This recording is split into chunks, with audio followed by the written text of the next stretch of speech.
the 24th of June, hundreds of people, most of them refugees from Sudan, tried to cross the border between Morocco and the Spanish exclave of Melilla. What followed was the deadliest attempt to cross a land border into Europe in recent memory.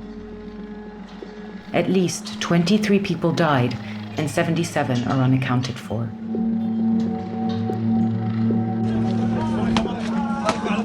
Shocking videos later emerged showing extreme police brutality.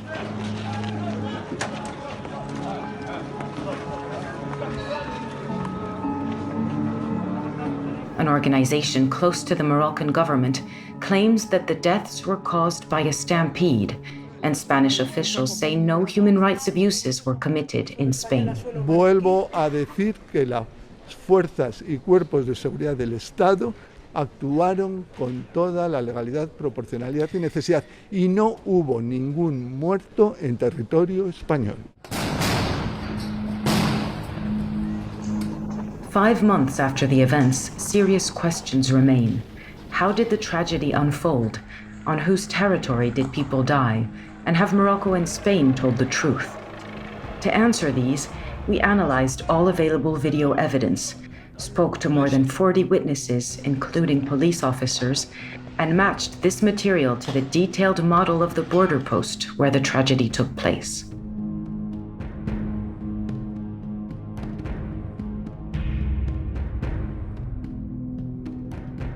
Melilla, an outpost of Spain on the continent of Africa, is enclosed in 4 barbed wire fences and a deep trench. For desperate people, Melilla offers a chance of asylum in Europe, and Spain relies on Morocco to police the fence. Individuals are easily intercepted, so people gather in groups near the border before attempting to cross. Police try to disperse these groups, who often seek cover on high ground. In the week leading up to June 24th, the police attacks were unusually intense. They came every morning around 7 or 8 a.m. to force us out of the forest. We were seriously injured. Asylum seekers say the Moroccan forces came at them for 4 days in a row. And then they found our food. We have a small rice, small water. They take all these things. And then they start to talk with microphones. They say, you have 24 hours, you have to go past the wall, or you have to back in the city.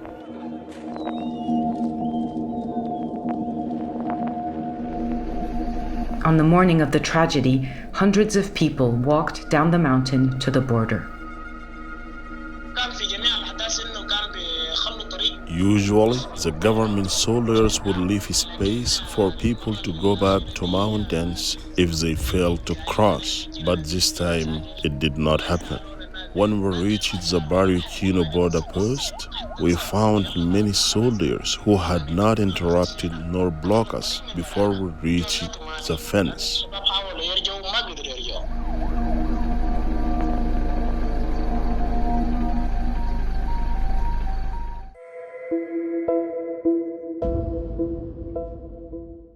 The Moroccan security forces made no move to prevent the young men from walking down the mountain. Police vans were already deployed in force here as the group was making its way to the border. But they only intervened when the group arrived here, next to the fence, and attacked them from behind.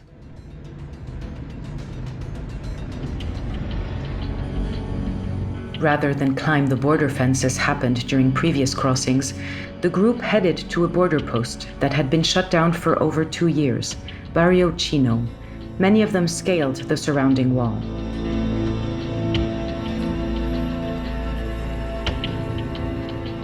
Meanwhile, the police surrounded the border post, closing off all exits. The refugees were now trapped.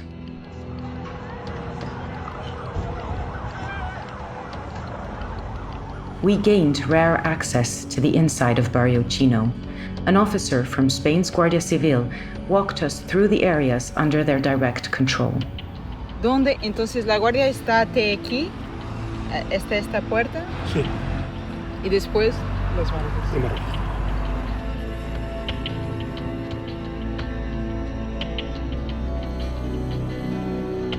The zone in blue is controlled by Spain, the area in black by Morocco.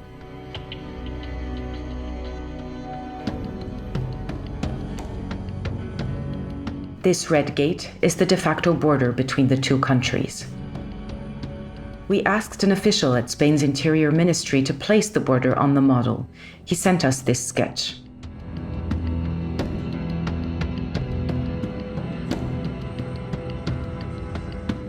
After several hundred people climbed into this enclosed space on the Moroccan side of Barrio Chino border post, some of them started using tools to force the gate. This moment was captured by a Spanish helicopter, and the footage was later leaked to local journalists. The Moroccan police fired at least 20 canisters of tear gas in less than 8 minutes. It's against international law to excessively fire tear gas into a closed-off area because of the risk of causing panic and a stampede. We entered the place that was 500 square meters big. They bombed a lot of tear gas and threw stones, and we had to remain there. We couldn't get out. We were surrounded, and people got wounded. It was like a war, with smoke and people throwing stones.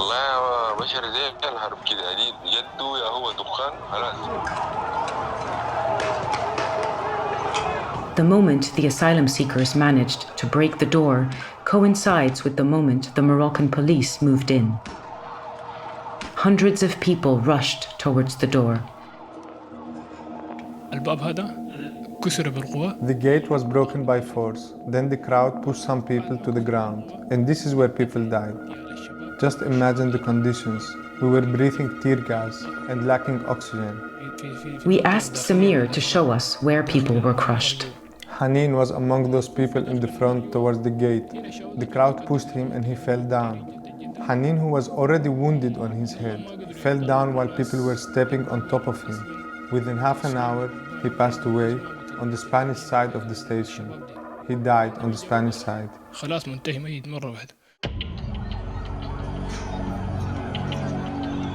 Spain's authorities insist no deaths happened on their territory, and the leaked helicopter footage only shows the first seconds of the crowd surge.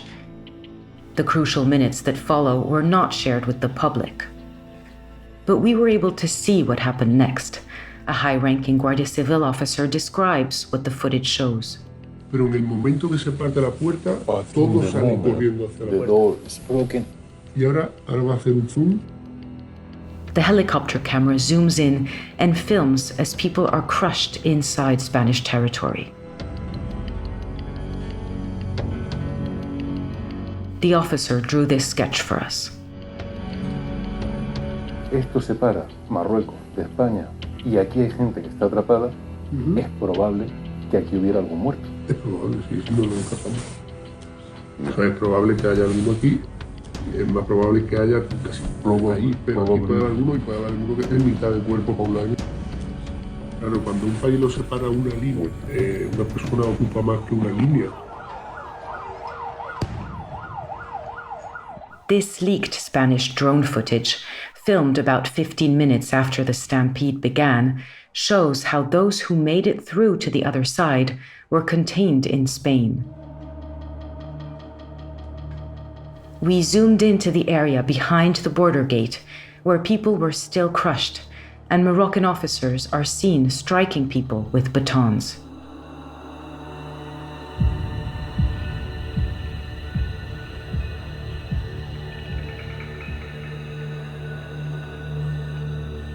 Journalists in Melilla filmed the same moment. Seen here for the first time, this footage captures the reaction of the Guardia Civil. Here too, people were beaten. The Spanish police surrounded us and kept spraying. I couldn't see anything. My eyes were tearing, my nose was running, I was losing consciousness. They tied our hands, then opened the gate and took us one by one to the Moroccan side.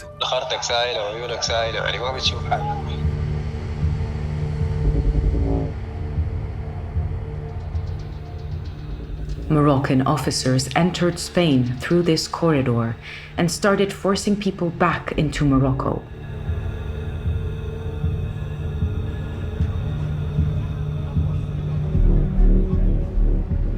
This is what's known as a pushback, summary deportations where people are denied the right to apply for asylum. This is illegal if a person faces the risk of being mistreated on the other side of the border. 470 people were pushed back into Morocco on June 24th. The Spanish officers say they were focused on cordoning off people outside and did not take part in any of the policing inside the border post, be it during the crush or in its aftermath. The Moroccans took control and cleared both the Spanish and the Moroccan side of Barrio Chino. The videos showing this are especially shocking and challenge much of Spain's account of what happened that day.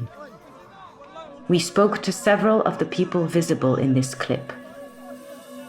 This man, Ibrahim, told us how his friend Anwar was killed.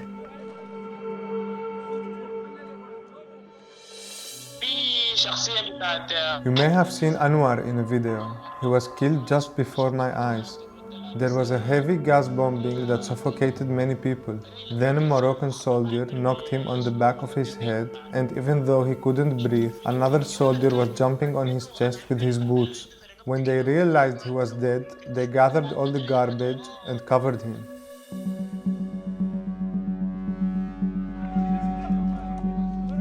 This is Abdul Aziz Yacoub, known as Anwar, Ibrahim's friend.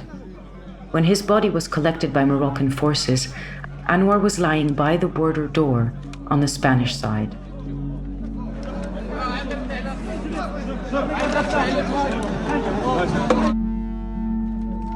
Others appear unconscious or dead, also in Spain.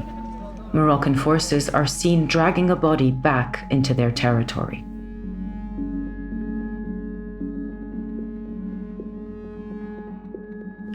People and bodies were taken to this area just outside the border post on the Moroccan side.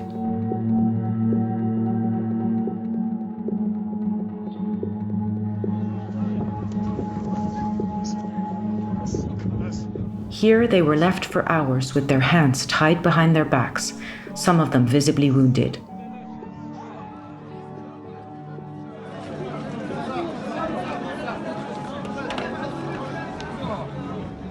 Lying on the ground, defenseless, many were beaten.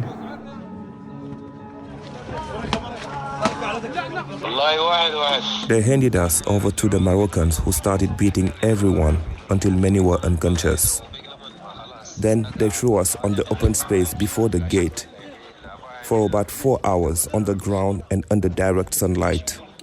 When I was brought back, I found many dead people on the ground.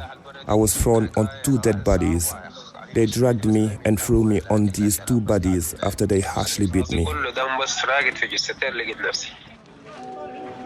We see very, very, very bad things. Some people, they need help at that time. They need ambulance. But they didn't care about ambulance. They didn't care about us. They said, you are animal, you have to die.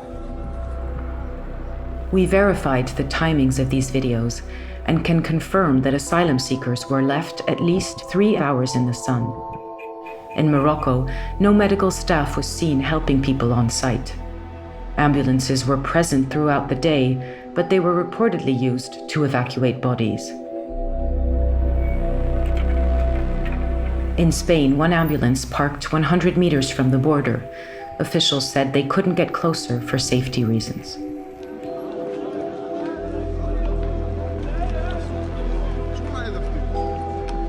It's impossible to determine how people died without an independent autopsy, but we do know that a large amount of tear gas was used in a closed-off area, that people were repeatedly beaten, and that after the deadly crush, asylum seekers were left for hours with no medical assistance. While Spanish authorities insist security forces acted legally and say only Moroccan leaders should have to answer to allegations of human rights abuses, not only were people crushed on Spanish territory, but their forces also pushed nearly 500 people back into danger. And the leaked helicopter and drone footage shows how closely Spanish forces were watching Moroccan operations. They knew what was happening on the other side. I will make both the Moroccans and the Spanish responsible for the crime, because the immigrants were assaulted by both of them. There were some people who were beaten in the Spanish territory and lost their life after they were brought back to the Moroccan side. Hundreds of survivors were herded by Moroccan forces onto at least 8 buses. They were transported to remote areas of Morocco. At least one person reportedly died during a bus journey. While the official death toll from Morocco stands at 23, the families of 77 people who took part in the attempted crossing are still searching for loved ones.